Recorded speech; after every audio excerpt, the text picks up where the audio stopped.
Welcome to episode 12 of the WPCampus podcast, a podcast for those using WordPress in higher education. Whenever you talk about WordPress, someone brings up WordPress security.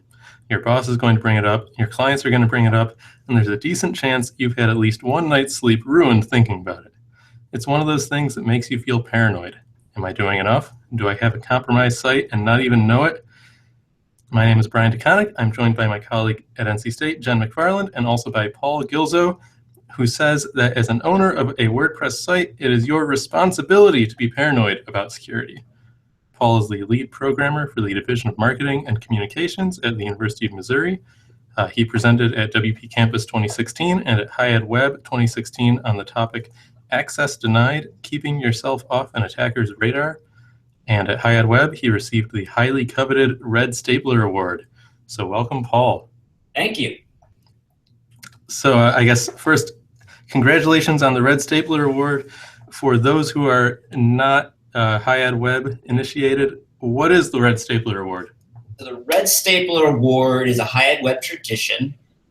They have 7 tracks of focus in those presentations, and for each track, they select a best of from those presentations, and those best of presentations are presented with a red stapler, kind of as a nod to Office Space. Mm-hmm. And so you received a red stapler. You were best of track and also best of the conference. Is that right? That's correct.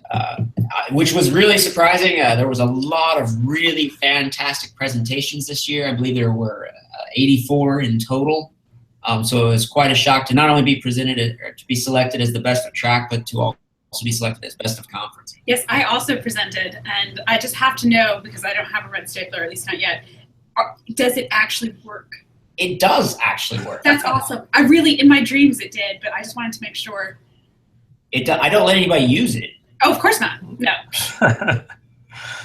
So I do have people that come in that need a stapler and then start to reach for. And you're like, oh no, you don't. Yeah, I'm like, no. That one isn't used. You have to have your different tiers of stapler. You've got your everyday use, your special occasion, and then your never stapler. use. Yeah. That's my winning stapler. So Jen was at High Ed Web, and she went to your session, and she sent me a message during Slack during it that was like, "Oh my God, I'm terrified." So and I feel like we do okay with this. I actually took your WordPress security class for our campus, so yeah. So I guess to start off, for everybody who wasn't in Sarasota, wasn't in Memphis, could you give us a 30-second overview of what your session was all about? Yes. The main focus of the presentation is really how reconnaissance works from an attacker standpoint, and then how they collect that data, how they analyze that data, and then how they use that data against you to attack your sites. I selected WordPress specifically because we actually had an incident on campus where we were compromised, and I'd had to spend a lot of time triaging and fixing compromised sites. And then WordPress is just heavily used in higher ed, so it seemed to fit really well both with WPCampus and High Ed Web. And how long have you been working on WordPress stuff? Since 2009. Okay. And I guess this is a terrible question to ask, but how much time do you spend on security? How many incidents do you run into? It kind of comes and goes. Security is really just a fascination of mine. Even before I moved into apps dev professionally, just always loved kind of tinkering with security, looking at things and going, I wonder if I change that parameter, what would happen? Will it break? Will it dump out something for me? So I kind of just do it in my job anyway, and have gotten a reputation on campus for being knowledgeable and helpful. So I'd say I spend somewhere around 10 to 15% of my time in security here on campus. So I'm just scrolling through my questions here. Let's get into some of what you talked about in your presentation. What is it that makes higher ed such a valuable target for the people who are looking to target us? So I think there's 3 main areas. I think the first one you can start with is our domain. So not everybody can get a .edu. You have to be an institute of higher education, not necessarily higher education. So we're given leeway as far as like being blacklisted, if there's a problem in our network or on our domain, they don't just automatically blacklist us. They usually kind of give us a little bit of time because we're actually an institute. You know, anybody can get a .com, but not everybody can get a .edu. So if you're someone that's looking to run a spam campaign and you know that a domain you're running out of is going to be resistant to blacklisting, you're going to be able to run that campaign for a lot longer. The same thing goes for like SEO. Because not everybody can get it .edu, search engines have historically given us more weight when there's links coming in from our domains. So as an attacker, if you're looking to sell like a black market backlink campaign, those are going to be really valuable because they're going to help bump up your SEO rankings. So that's one area that we're really valuable to attackers. The second area is just in terms of resources. In every educational institute, especially higher education institutes, we all provide internet access to our students, and we have massive capacities and we have massive availability. So as an attacker, if you're looking to run a botnet, you know, huge capacity, constant uptime, that's going to be extremely valuable. We have a lot of hardware on our networks. You know, even if you're not like a research institution, you've got student machines, you've got faculty machines, you've got staff machines, you've got people bringing connected devices, and all of those are potentially compromisable or potentially vulnerable. If you're a research institution, you probably have lots of additional servers in your data centers, or you might have a connected data center. And again, if you're an institutional, or excuse me, a research institute, there's a good chance you're going to have like confidential, or excuse me, proprietary information or confidential research data that, especially for like a state actor, could be extremely valuable.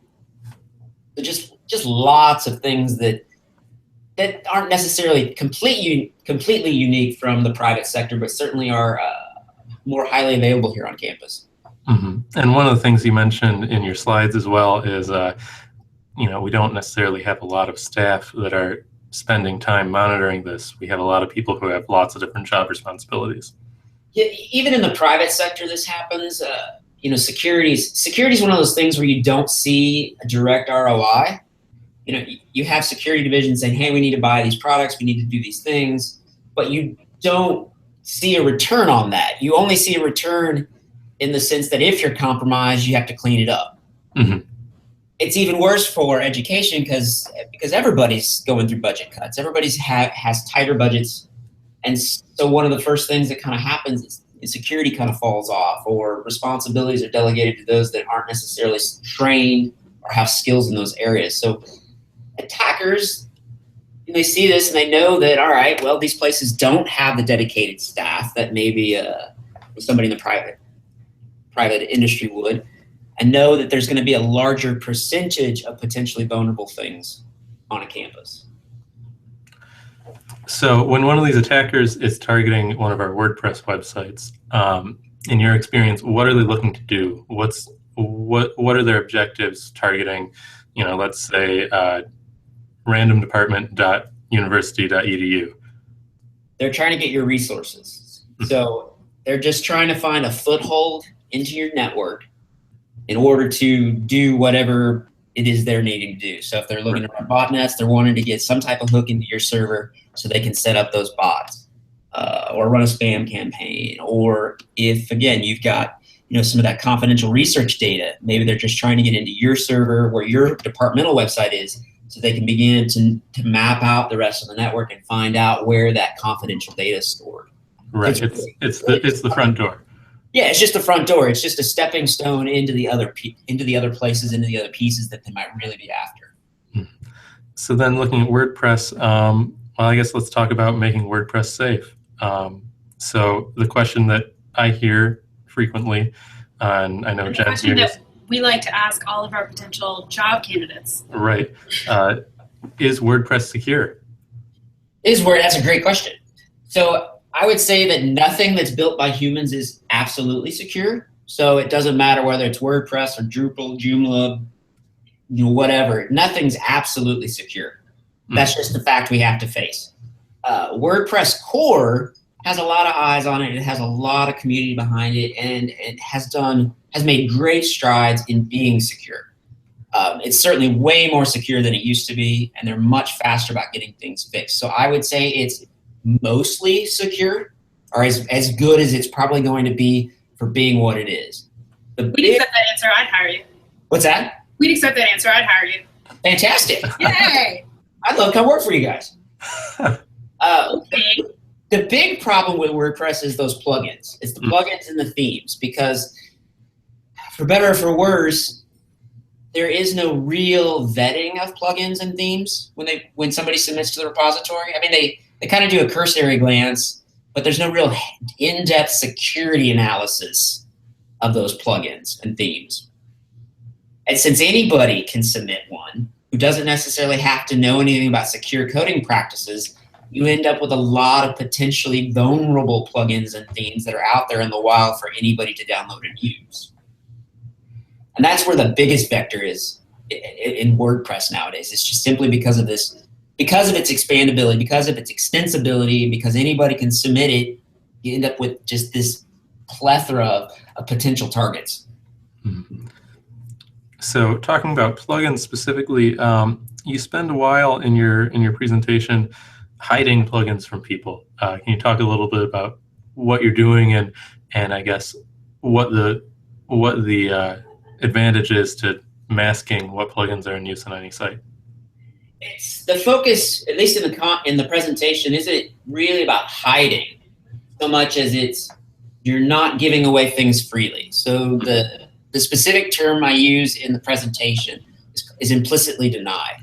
Mm-hmm. It's no different than the concept of principle of least privilege, except most people don't think about that in terms of a public website. Most people think a public website, you just give everything away.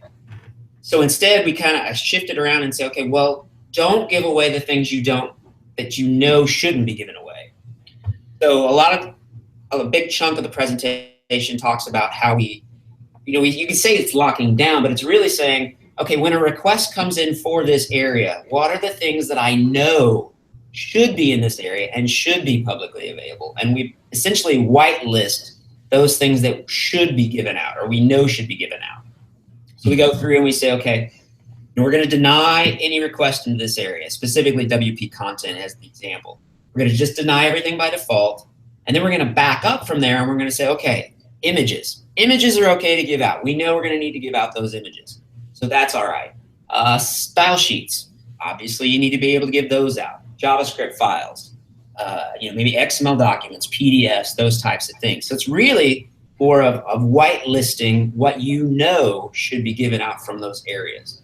And you can take that, and that goes well beyond WordPress. That goes beyond CMSs. That goes to anything really that's app related.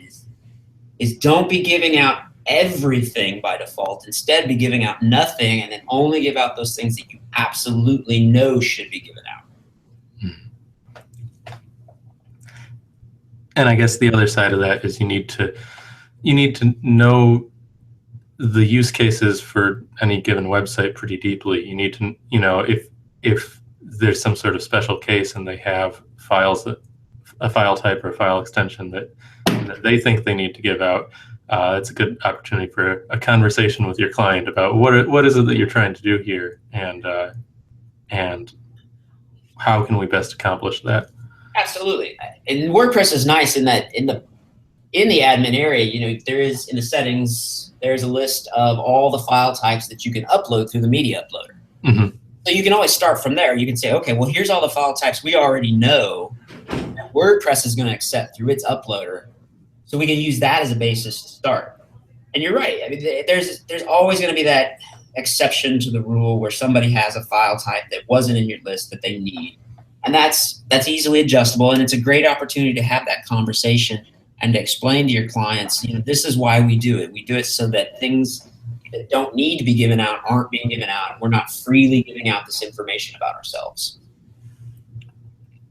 So in the same vein, you also spend a little bit of time in your presentation not giving away information about your users. Can you talk a little about that? Yeah, that one's fun, especially in our realm in the higher ed, because a lot of times WordPress is connected or in some way integrated into the single sign-on systems that schools use. And most schools have their directories publicly available. Mm-hmm. So the individual user names probably are already well known. I would still argue even then to hide those usernames because it's one piece of the puzzle, and you're almost always going to have at least one local admin account for those scenarios where the single sign-on system is down. Mm-hmm. So if you can add a layer of defense into your strategy, I always advocate for doing it, especially if it doesn't come with a great cost. So hiding usernames is actually it's pretty easy. It's, I think, 15, 20 lines of code, maybe tops in there that I show, that you can block those from being freely displayed. And again, it's just one more layer into your defense in-depth strategy that you can add with very little cost. Mm-hmm. And it makes whoever's attacking you work, at least a little bit harder. Right. And a lot of single sign-on systems, and this is in the presentation, I advocate for using your school single sign-on system if you have one, is that you offload that responsibility to the system or the team that's in charge of that single sign-on system, because you've moved over enforcement of passwords and password structures to them. Now you don't have to manage that in WordPress. Password recovery, you've moved all that out of WordPress over to them. Username recovery, that's all moved over to that single sign-on system. So you're removing those areas of potential vulnerability out of WordPress onto another system, and that system is dedicated to enforcing those things. Yeah, I mean, it's done so much better when it's done by, an organization or an entity like Shibboleth or Google or whomever else you have doing it. I mean, even if you aren't on campus, this is probably still a better way of doing it. And for campus, it's a no-brainer too, because, I mean, so much of the time you have so many users who have multiple accounts and multiple passwords, and they're writing them down somewhere, and that's terrible practice anyway. So for us, this is like step zero. And again, in training, it's like the first thing that you say every time and repeat it. Yeah, weak passwords is another huge area of problem with WordPress, because out of the box, it doesn't enforce strong passwords. You have to do something. You have to install a plugin or write something yourself to enforce those strong passwords. And it's the one thing that we as developers can't really do that much about, other than some enforcement. This one's on them. Right. So. I mean, you can, like you said, you can install the plugin and enforce it there. But even then, just updating passwords and updating them all the time is a bad thing. But once a year, it's probably a good idea to update those passwords. So, how many times in your local WordPress accounts do you go back and update those once a year?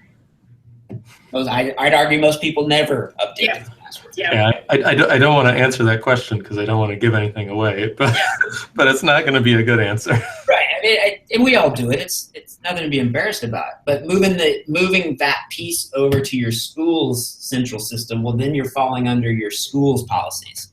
So if your school, if they enforce a password change once a year, that's not something you as an admin of WordPress then have to worry about and manage. It's all moved over.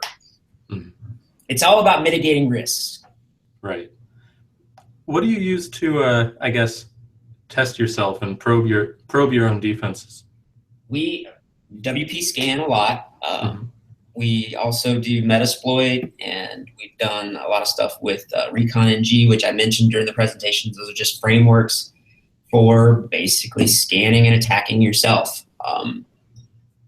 In addition, if I have access, I'll go in and look and see what they've got, to look further from what I haven't been able to find through the reconnaissance tools. We also, on campus, we use, I'm going to forget the name, AppScan to do pen testing. So we try to do those at least once a year with all our sites, just to see if there's something we missed. The only thing with those, and this is for anybody that does this, there's just a lot of false positives, and you just got to kind of wade through that and understand what it is you're looking at and really dig in. I would just say I've sat through a lot of WordPress security training and classes, and I've taught my own. And this was the first one that I've ever seen that sort of came at it from that opposite perspective, that hacker's perspective, trying, using WP Scan to scan the sites and see what information they get. And it was pretty fascinating to see just how much information they could get, and so easily. And then sort of, your presentation walks through how do we shut off these various things that they get, which was really helpful. I think when you started up WP Scan is where my notes start using extreme curse words and, frantic typing to be like, oh, geez, they have all of this information. I mean, it's really kind of staggering how easy it is for them to get that stuff.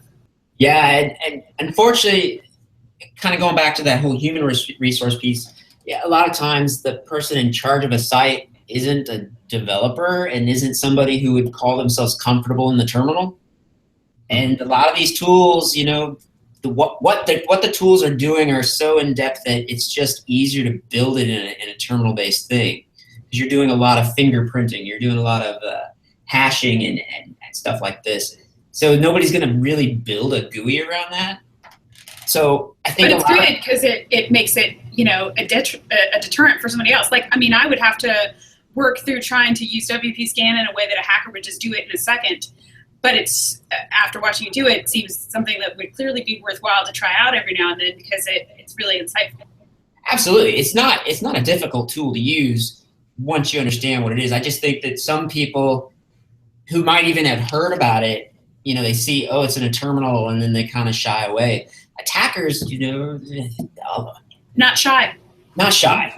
And we don't even know all the tools that they have access to. Until you start looking in the dark web, and start actually trying to find these tools, we don't even know what they've got access to.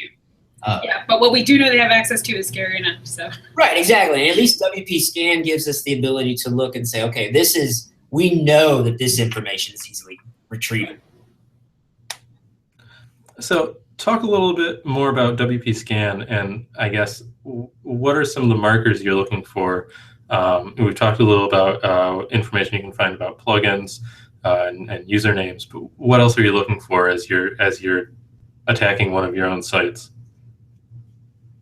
Really, I'm looking for just what it is we're leaking. So it could even be in the headers, or I mentioned in the presentation, like in the robots file. The presence of XML-RPC, especially for those amplification brute force attacks. And that's really how our site was compromised last fall, was with that amplification attack. We hadn't locked down XML-RPC because we just, why? It's there, but we're not using it, so we just leave it alone. Right. And it was through a weak admin password that they were able to get access. So that's one of the things I look for. A lot of it, and again, I do a lot of scanning for sites that are being moved into our host to make sure that at least what they're moving in is somewhat secure. And so I'm looking for a lot of those old plugins. Like, what plugins do you have? Are you keeping them up to date? If you're not, are there vulnerabilities? Those types of things. I'm trying to think what else is in there. Themes that have vulnerabilities. If Tim thumbs in, then it's an automatic no. We're like, no, you've got to get rid of that because Tim thumb has just caused too many problems. When you so let's take a step back and talk about some of the things you do on the WordPress side of things to close off some of these vulnerabilities, or once you see this report of some of the information that you see, what do you do when you've got that plugin that is, raising your eyebrows? How do you vet it against some of the other plugins that might do what it does? How do you choose what the right option is? So vetting plugins, that's always a fun one, especially if you don't have full control over the site.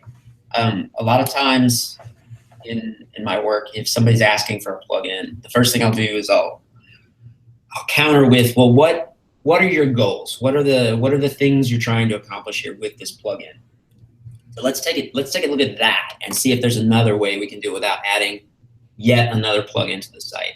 Yeah, because it is very frustrating that most users find the way to request a new feature or functionality is to tell us what plugin they want, and that's really not the right answer. Right. So every time you add a new one, if you're not going to either do it personally or pay somebody else to go line by line and do a code analysis of that plugin, you just don't know what risk you're adding into your system. So we always go back to, what are you trying to accomplish? Is there a plugin we've already vetted, that we've already gone through, that meets 80% of your goals? If so, let's do that and compromise on the 20. After that, we'll look at it and we'll say, okay, is there functionality in this plugin that you're looking for that we can build? Is there something that it does that we can do ourselves? Can we build it out ourselves? And is there a justification in the amount of time it might take? So, maybe it's something we've heard other people ask for, and we just need to go ahead and build it, and that way we can reuse it internally. Beyond that, it's going and looking at every exploit database you can find and see if it's had past exploits. Mm-hmm.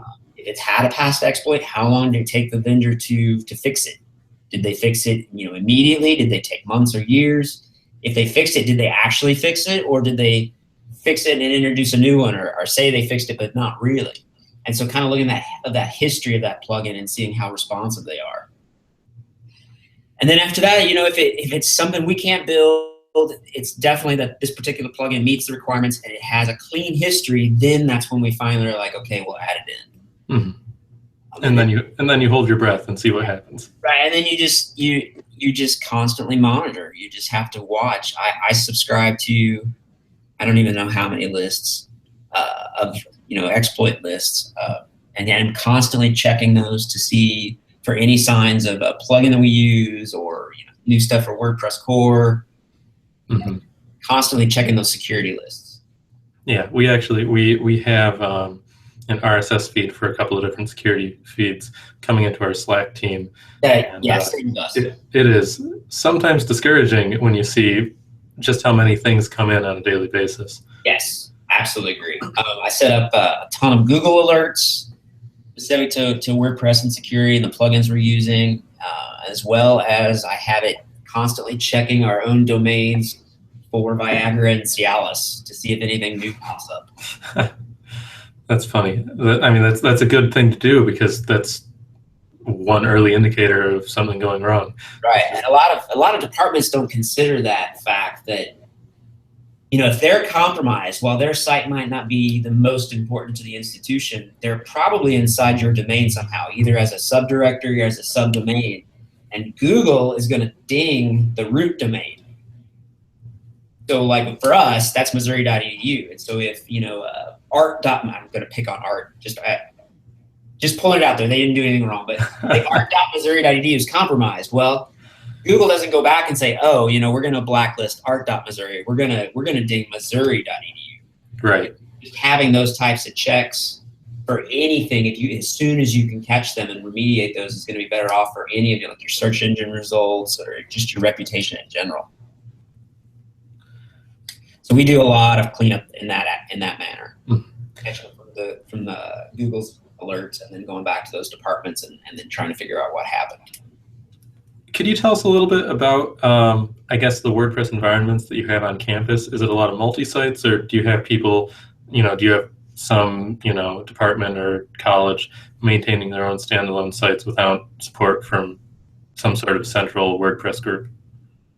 If you can think of it or dream it, we do it. That sounds familiar. Yeah, we're completely decentralized. There's no real central web team. Our team is the kind of the de facto central team, but that was really because we were the biggest. Mm-hmm. So we've got Drupal, we've got Joomla, we've got WordPress, we have Cascade Server, we have Expression Engine, there's CodeIgniter-based CMSs out there. There's some .NET-based CMSs. Really, if there's a CMS or an app for having your site online, we've got it on our campus. So for the WordPress users, do you do any training with them? Do you do any outreach of this is what you got to do to keep it safe? Or are you just sort of monitoring and trying to step in when you see something go wrong?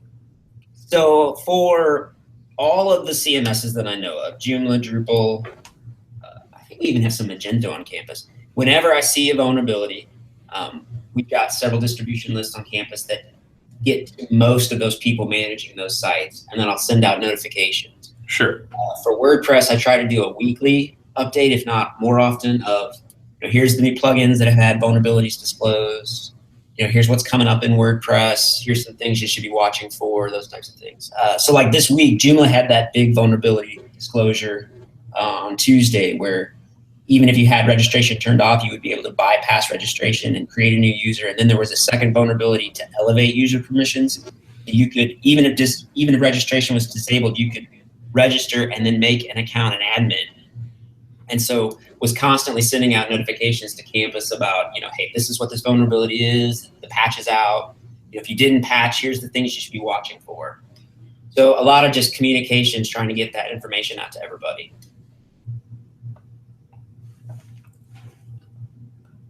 Hope that answered.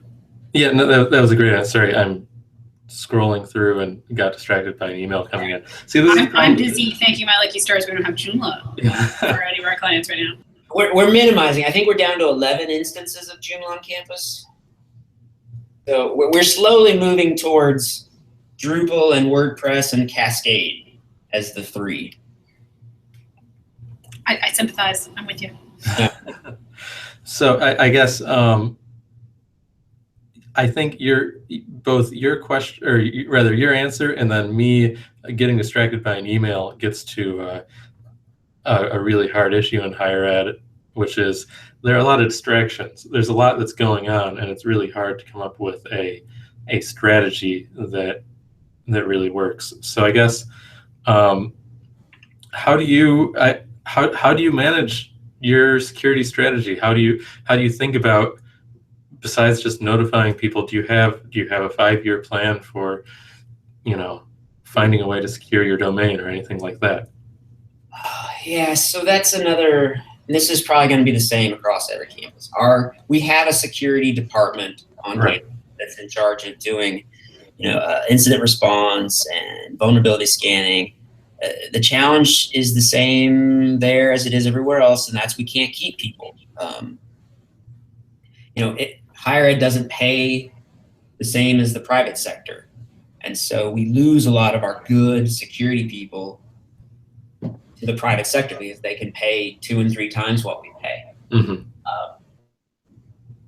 My only strategy has been that security and accessibility are the 2 hills I'm willing to die on. Mm-hmm. And I will dig my feet in either one of those cases and say no. If there's a security problem, or if there's a perceived security problem where I have a really strong gut feeling that there's something wrong, or there's going to be a potential problem, I'll dig my heels in and say no, and then put myself on the line to protect the university, because I feel that that's my job. I don't, probably gonna get in trouble for saying this, but my allegiance isn't to my boss or even my boss's boss. My allegiance is to the institution, and for those 2 things, I'm willing to put my neck on the line to protect us. Mm-hmm. I don't know if that really answers as a 5-year strategy. No, but I mean, I think that's sort of the situation a lot of people find themselves in. How do you handle customer pushback? Surely you've got some site owner who says, I don't care if you say it's insecure, I need this thing. How do you handle that? I give them not that full presentation, but chunks of that presentation. Yeah. I show them, this is what happens when your site's compromised. And this is what happens when you introduce risk, and just kind of walk through those things or try to come up with some analogies that'll make sense to them. We have had some, though, that say, no, this is what I want, you're going to have to do it. And so at that point, I'll say, then I'm out. I'm not going to take responsibility for this because I believe it will be compromised. And I can't have that. I can't take responsibility for something I have a strong feeling is going to be a problem. And at that point, we have to say, you're just going to have to take this back on your own, and you're going to have to handle it, which is never a good thing. I mean, I'm always trying to convince them that, I talk about in the presentation, locking down the admin area and the login area to our campus networks. We had a really big pushback on that. Right. But I've had numerous examples of sites where, through other methods, accounts were injected into WordPress, but then had logs that showed people were trying to log in but couldn't because they were blocked. Mm-hmm. So just taking that data back and saying, look, I understand that having to use the VPN to log in is a pain. It's an inconvenience. It's not fun. But because of that, here's 3 sites that were compromised, but they weren't really compromised because we had that extra layer of defense. We had that lockdown of the networks, and they weren't able to do anything, even though they were able to sneak in the account through other methods. Mm-hmm. Yeah, so for listeners, that was just that you guys locked it down so that only campus IPs could log in. Correct. They either had to be on the wired, the wireless, or the VPN to log into our sites. Yeah, and this is something we've definitely talked about doing as well, and we haven't yet on our campus, but I like the idea. Yeah, and there's pushback because it is. You have to, if you're on your phone and you want to do an update, now you have to install a VPN for your school on your phone. Right, or you work from home and you don't want to have to deal with installing VPN on every device that you might have with you or something like that.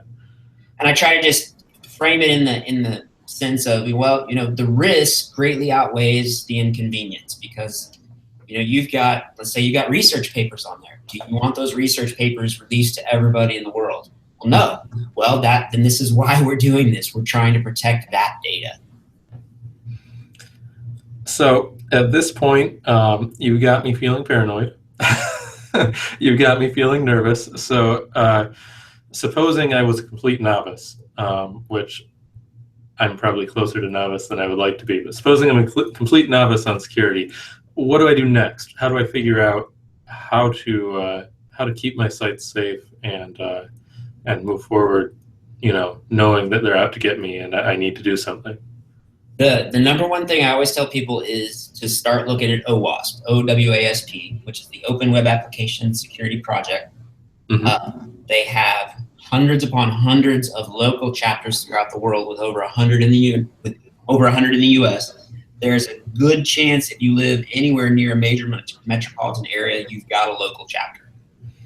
And I would strongly encourage getting in touch with your local chapter and start attending some of those meetings, and then begin to learn about the top 10 risks that are out there and learn what those are. They've got OWASP, the main chapter, has vulnerable environments that you can download and begin to attack yourself and see and learn how these things happen and how they play out, how exploits are injected and executed. So OWASP is a fantastic place to start, because it'll get you a really good framework and base knowledge of security vulnerabilities and security risks. And that's where I usually tell people to start. Start there. They've got like tons and tons of presentations from the last 10 years or more of OWASP presentations that have been given. So it's a great place to start. Mm-hmm. Say that for a moment. Is it OWASP? Was that what you said? Yeah, OWASP, the Open Web Application Security Project. Nice. Just, like I said, tons of good information. If you don't have a local chapter and you think there's enough interest, you can start a local chapter and they'll sponsor you. They'll help give you resources to get that going, and then sustain it. And it's just, you'd be amazed how many people in the private sector would be more than happy to come in and help out with that and just raise that awareness. The whole goal of OWASP, the whole focus of OWASP is securing software through education and awareness. So it ties in real nicely to higher ed, in that educational piece. Mm-hmm. And then once I get involved in that, and now I'm looking back at my WordPress websites, what's some low-hanging fruit that I'm going to see? What's my starting point for securing that installation? Yeah, I want to know what you see people doing all the time that you're like, that is just the dumbest thing. I don't know if I'd say it's the dumbest thing, but I would say it certainly is. It's amazing when I go into people's sites how many people have just 30, 40, 50 plugins installed, and 90% of them aren't being used. And so that's a super easy thing you can do, is delete every plugin you're not using, because every plugin that you've installed adds an extra layer of risk to your site. Right, even if it's not activated. Even if it's not activated, because you don't know what's in it necessarily. So just uninstalling, totally deleting all of those plugins that you're not using. If you want to test it out, install it, test it out. You decide it's not for you, don't just leave it, get rid of it. And I'll admit, I am a digital pack rat. I've been at the University of Missouri since 2000, and I have every email I've ever received over the last 16 years. I'm a total digital pack rat. So Nice retention policy. I don't know what the retention policy is, what their policy is, but mine is never get rid of anything except for plugins and themes. So get rid of those if you're not using them. That's a super easy, low-hanging fruit thing that you can do. Beyond that, like directory listings, make sure those are disabled on your server. Mm-hmm. Not freely giving out that information.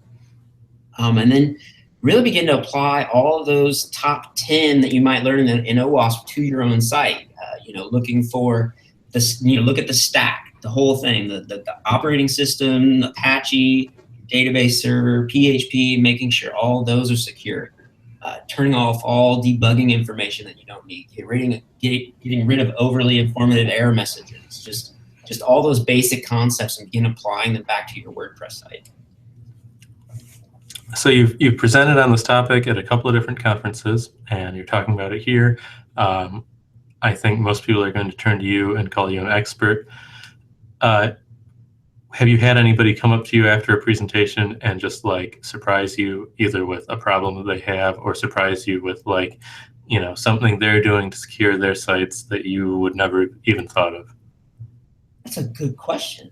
I would say I'm not an expert so much as just I'm old and experienced. Been through a lot. I think you have a t-shirt that says that somewhere. What's that? I'm not an expert, I'm just old and experienced. I should get a t-shirt that says that.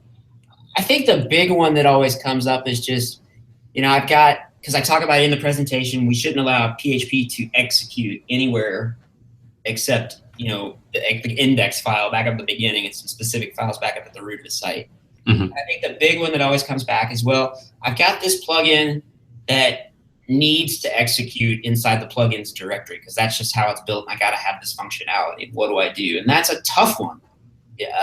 Ideally, the developers of the plugin, there's a full set of APIs in WordPress that can do just about anything and everything you need to be able to do. There's really no reason to execute directly inside the plugins directory.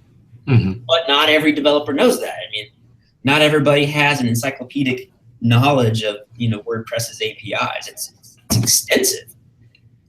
So how do you deal with that? What do you do? And it's a tough one because you don't want to allow it because you do open up that risk, but at the same time, what's the ROI on rewriting it or trying to find a different one?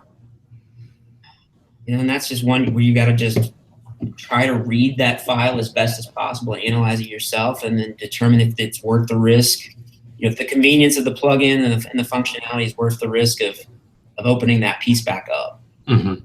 That's the one that always stumps me because there's just no really good answer. Yeah, I don't have an answer for it either. The only other one is what do you do when your site is compromised? Like what do you do? In fact, there was a question recently, this exact question in the advanced WordPress users group on Facebook of saying, I was taking on a client site, I was starting to look at it, and all of a sudden I discovered a back door. Now what do I do? That one's tough too, because once you've been infected once, it's really, really hard to clean everything up. Mm-hmm. And at that point, unless you're really comfortable with in the terminal and running grep and look and doing regex and those types of things to try to find all the fingerprints of these things, it's almost always best to just hire a third-party company like a Security or White Hat, or I think WordFence offers a service to come in and help clean that up for you. Yeah, I'm with you. It's super depressing. This is something that I talk about in my class too, and it's like I don't want to spend any more time on this. I want to spend more time on how you don't get hacked, because once you have, you can talk about backups all day, but chances are that site put a backdoor in long before they hacked you. Before they let you know they were there, and it's a major problem. And most people don't even realize that's a thing. Right. Oh yeah, because once they're in, they're usually going to wait. They're not going to take advantage of things right away. They're going to wait, and then they're going to ping or do some more probing every once in a while just to see if they still have that connection, mm-hmm. In hopes that if you saw something initially that you've now forgotten about it. Yeah, so your backup to your last known good day is no guarantee at all. Yeah, I had one where I found admin user had been injected and went back, I want to say 9, maybe 12 months worth of backups of the database, and it was still there. It was there for a long time. Yeah. And I'm not sure that I can speak to all of our sites to having more than, 12 months worth of backups. Mm-hmm. So a lot of times that's, yeah. Yeah, like I said, I'm a pack rat, so all those backups I keep. Yeah, well, I guess next episode we're gonna have you back, and we can talk about incident response and gutting a website and starting over again, because that's usually what it seems to take. And Git repositories. Yeah, Have all your clean code over in Git so you can get it back quick. that's right. Well, Paul, I don't know that it's been good talking to you, because I want to go and You're so fix mean. it clean, and probably I'm going to spend the rest of the afternoon fretting and worrying. As Brian is going to deem this podcast the most depressing one he's ever done. Next month we'll see if we can top it. At least he understands my notes now from your session where I was like, oh, holy shit. And that's kind of the point of the session, is to give people that aha moment of, wow, I had no idea that this was there. So just that, again, I'm real big into education and sharing knowledge. So that educational piece of, I didn't know it was there, but now I do, and now I can take care of it. And so hearing that you had that moment, that's exactly what I wanted. Yeah, like I said, I mean, I already teach this class, but I'll be going back to add in definitely some of the stuff that you talked about, and beef up a couple of points here and there to sort of, depress people some more. Make sure those people are paranoid when they leave. I've learned just learn from the best. And make sure they know what can happen and does happen so they can better prepare. Right.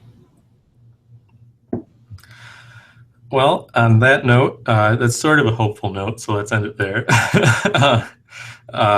Thank you very much for joining us. When this podcast is posted, the 2017 WPCampus host application will have just closed, I think.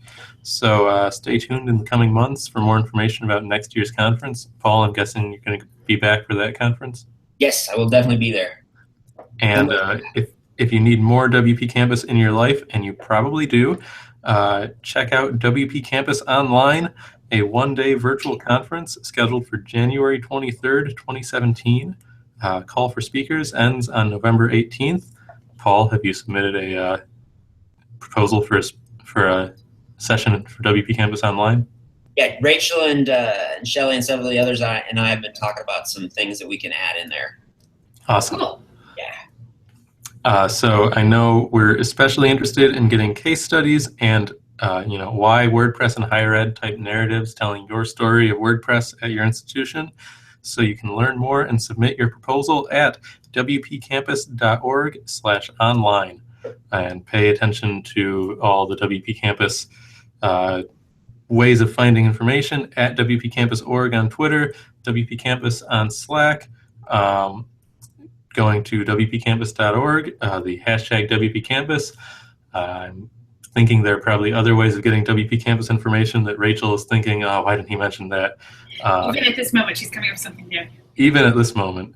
For this podcast, you can get more information at wpcampus.org or following me or Jen on Twitter. I'm not going to spell my last name, so you'll just have to go to wpcampus.org/podcast to get our Twitter handles. If you have a suggestion for a future topic on this podcast, tweet it to us at WPCampus.org, and we will see it and maybe ask you to be a guest. Anybody got anything else? I'm good. Thanks, Yes. Brian. Yeah, Right. hopefully anybody that has questions, reach out to me. I'd be more than happy to help. Paul, is your presentation available online? Can you share that? Yes, it is. It's actually really easy to find. It's on GitHub. So github.com/Gilzo. And it's called Access Denied, and there's multiple branches there for pretty much every time I've presented it. So you can, pick the one. The most recent one will be for the one at Higher Ed Web. All right, and we will have a link to that on wpcampus.org/podcast as well. Perfect. The only other thing I'll add is I also have a presentation on the OWASP Top 10. So while you're there checking out Access Denied, feel free to jump over and take a look at that OWASP Top 10 and start learning about those top 10 risks. Awesome. Good. Cool. All right, thank you, Paul. Thank you.